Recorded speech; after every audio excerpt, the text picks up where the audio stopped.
Eleksyon na naman. So ito yung kalye na hindi ko lang kung dekada na, 10 years or lampas pa, hindi na nadugtungan. Yun o, pag tag-ulan maputik syempre. Pag medyo mainit gaya ngayon, lusot ang tricycle at mga jeep or truck na maliliit. Yun o,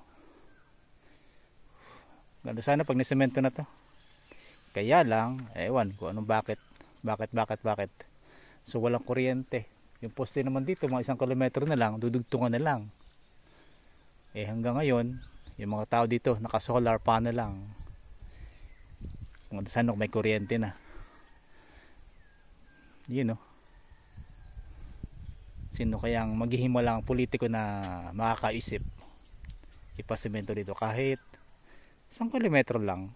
Ang tulong na yan.